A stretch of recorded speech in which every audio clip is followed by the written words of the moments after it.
Hello and welcome to another video from the channel you need to not only survive the current apocalypse but actually enjoy it. And here we are in the Sustenance and Covering Library. I'm sure you've seen this if you've watched any of my other videos. It's my collection of sustainable living books, things about foraging, how to build fire, how to do minor surgery on yourself, how to identify birds and things of that nature, build a log cabin. And honestly, I have no intention of bugging out. I'm not going anywhere. I'm going to stay right here on this, not necessarily on the property I own, but on this surrounding land. There's probably 250 acres here. I own 2 of it. 248, I don't really care who owns it. It's my land because I'm the only one that ever goes out there.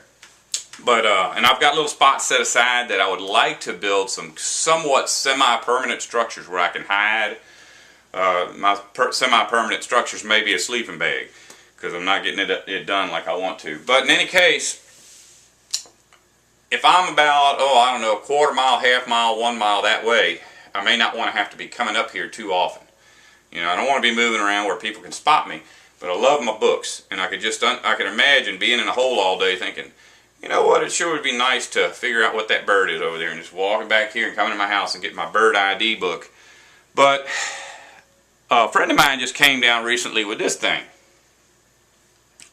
This is called, and I'm expecting everybody out there, at least some of the people out there, are as ignorant about this as me. I had to learn about this myself. That's called an e-reader.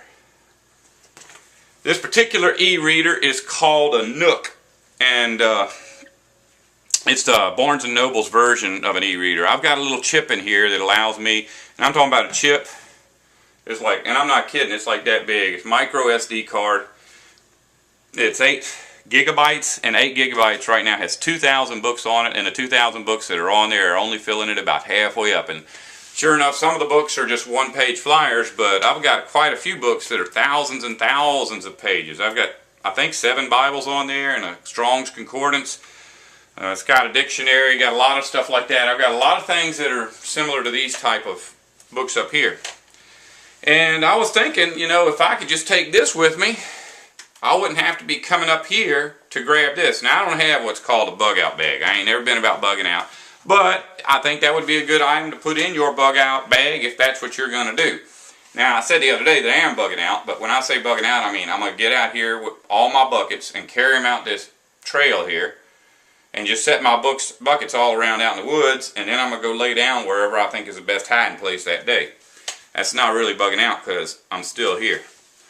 But one of the things you need to learn about this or know about this is that you can put things in here on what's called shelves.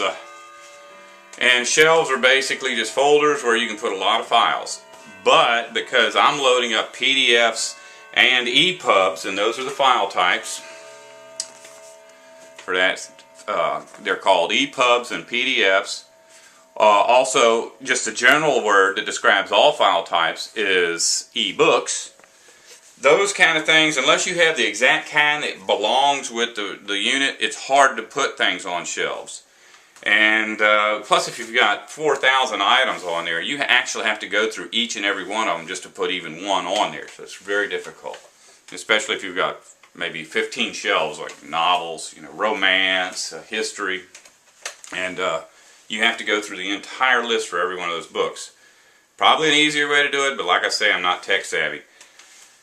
Alright, so anyway, what you can do, and what I'm doing right now, is I'm putting tags on all my titles. So what I'll do is I'll take this little book, hook it up to my laptop, and go into my laptop, and I see it's got a PDF and it's titled J37. I click on it, it opens up, and it says Washing Machine Tech Manual. So I'll go just type in how to space washing machine tech manual. And there you go. Now we got a tag, so if I'm interested in anything about how to, and I type how to on the search engine, well, it'll go through there, and every how-to book I got will come up, including that washing machine tech manual. But yeah, I don't really have that on there. That wouldn't help me in a survival situation. Probably won't have no wash machines in. Won't have nothing to wash. Alright, I guess the next thing I need to do is explain to you. Oh wait, I want to show you this. These here 2 discs were sent to me by one of my friends, who's also a prepper. If you can see those. And he actually sent me a letter or a request, you know, would you like to have some of this? And I've downloaded these files. I was like, sure, yeah, I would. And recently I was cleaning my house and I found this one that I made.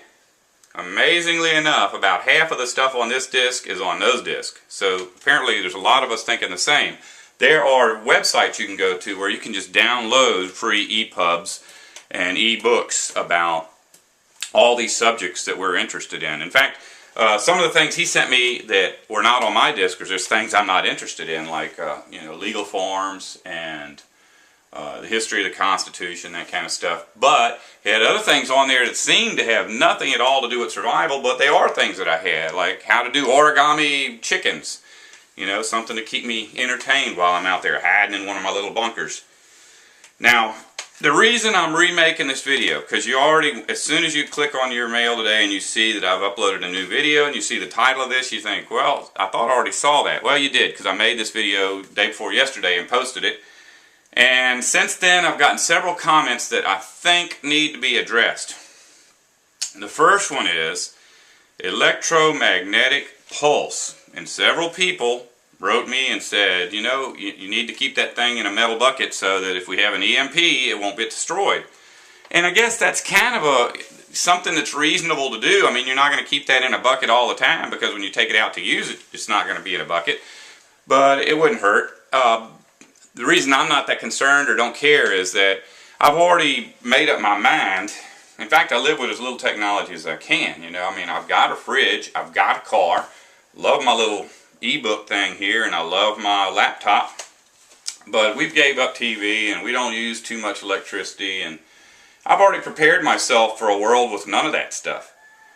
You know, so if it goes, it's not a big deal. In fact, it's to my advantage, because right now the main advantage that the world has over me is that they are dependent on those things, and those are the things they're going to use to hunt me down, drag me to the town green, and cut my head off for entertainment purposes.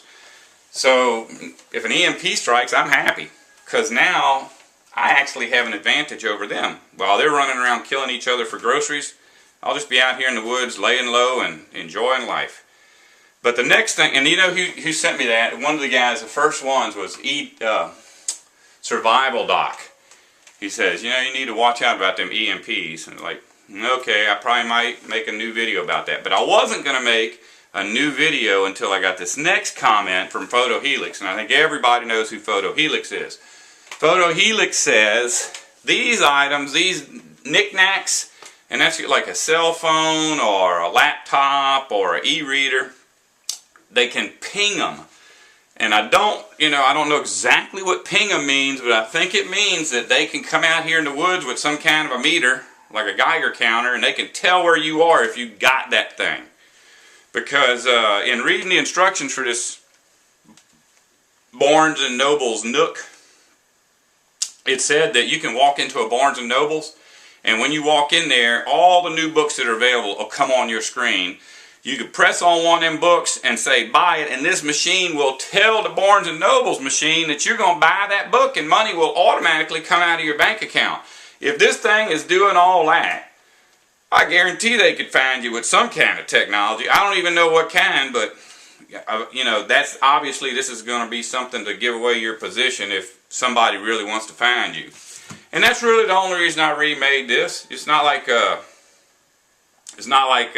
know, the whole video had to be changed, but there's a few things that for a survivalist or a prepper are a major concern, so I just added those in there. Nothing else to add really. If you don't want to survive, don't listen to me.